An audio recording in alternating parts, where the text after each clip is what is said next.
तर नमस्कार मित्रांनो, स्वागत आहे तुमचं प्रणय शिंदे आपल्या यूट्यूब चॅनलवरती. तर मित्रांनो, आज आपण चाललोय टेंभरी येथे.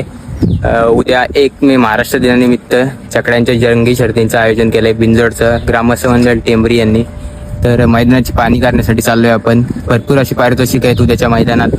2 गोंड्याच्या वरती शर्यतीसाठी स्कूटी इलेक्ट्रिक, त्यानंतर 21,000च्या शर्यतीला लकी ड्रॉ सायकल आहे, त्यानंतर ड्रायव्हरांसाठी सुट्टी मेकरसाठी पण कूलर वगैरे आहेत, प्रेक्षकांसाठी कूलर आहेत. तर बघूया, जाऊन आपण पाहणी करूया मैदान. तर मित्रांनो, आपण आलो आता टेंभरी स्टॉपवरती. हा आहे टेंभरी स्टॉप, ही कमानी आहे टेंभरीची.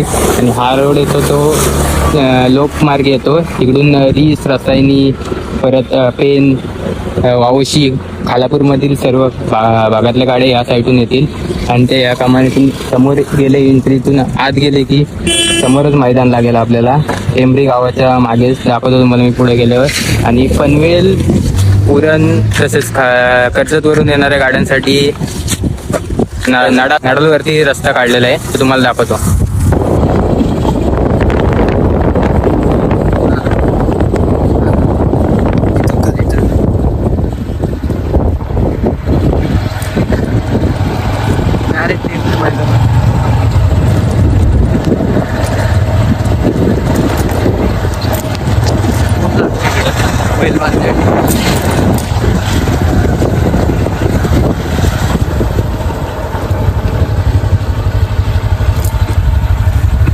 पोचलोय आपण आता टेंभरी फाटीत.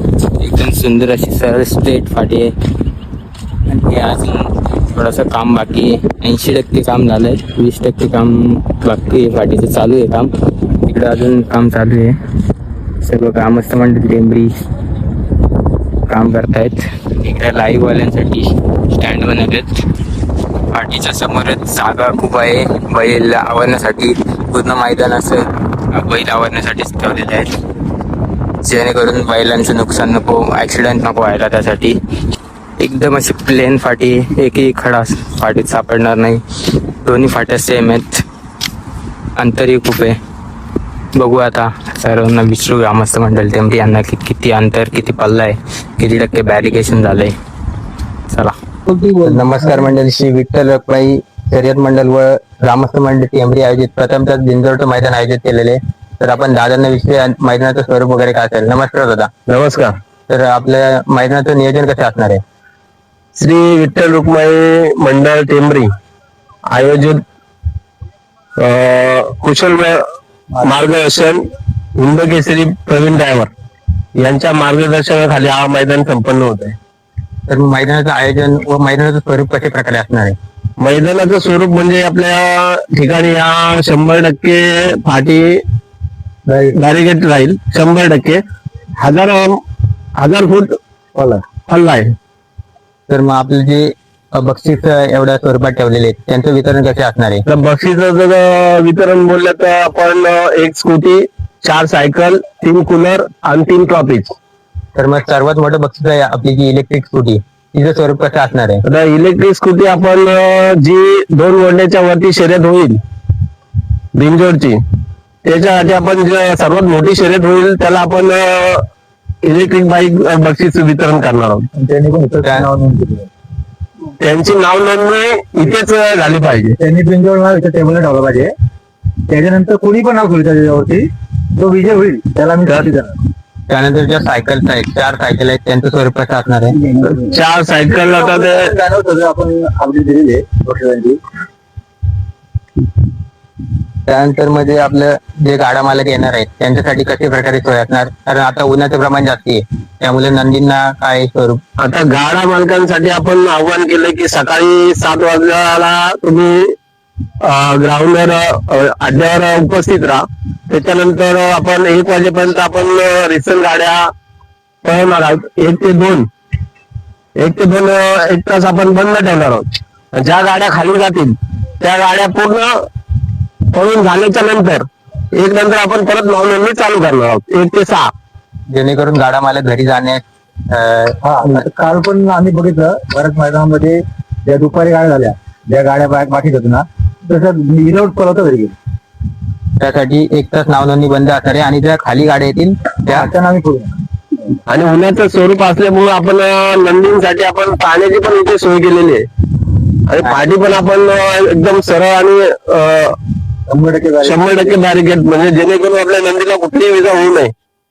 ही संकल्पना खूप चांगली आहे, जेणेकरून जे गाडा मालक आहेत त्यांना पाण्याची वगैरे, जे नंदी आहेत त्यांना पाण्याची या उन्हाच्या भर उन्हाच्या ह्याच्यात सोय करून देते.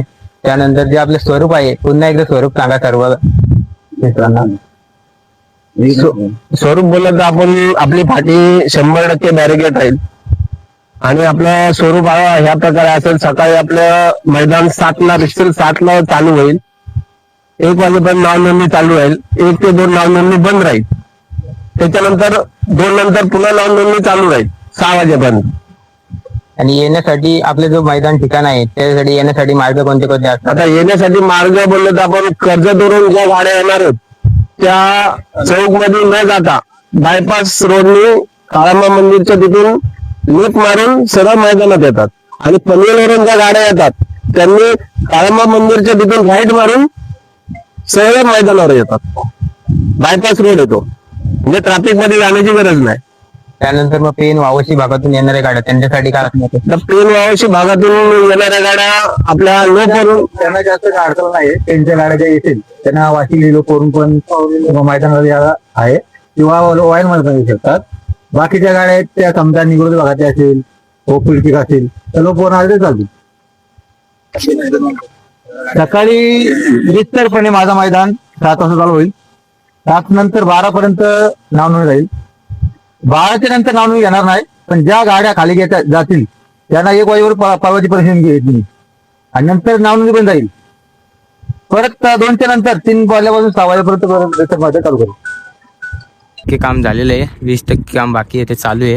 आणि इकडे बैल आवरण्यासाठी खूप जागा आहे, बैल बांधण्यासाठी खूप जागा आहे, टेम्पो वगैरे लावण्यासाठी.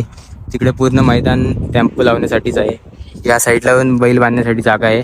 इकडे स्टॉल लावलेत, स्टॉल सगळे बाजूला आहेत. एक पण स्टॉल समोर दिसणार नाही आपल्याला, जेणेकरून जे नंदी आहेत नंदींना इजा पोहोचणार नको त्यासाठी. या साईडला पण पूर जागा आहे. मैदानाला येण्याचे रुटीन पण तुम्हाला सांगितलेले आहेत. जे पेन भागातून, निकडोली, खालापूर भागातून जे गाड्या येणार आहेत या साईडूनच्या सावरोली भागातून, त्यांच्यासाठी लोकवरून रस्ता ठेवलेला आहे. तो डायरेक्ट या साईडने येऊ शकतो. आणि ज्या पनवेल, कर्जत, उरण भागातून ज्या गाड्या येणार आहेत त्यांच्यासाठी नडालवरून रस्ता ठेवला आहे. का जे त्यांनी कृपया करून चौक बाजारात कुणी येऊ नका, तिकडे ट्रॅफिकचं संभावना आहे. त्यामुळे आपण नडालवरून यावं. नडालला पंचायत मंदिरच्या समोर जे कालंब माता मंदिर आहे तिथे एक बॅनर लावण्यात जाणार आहे.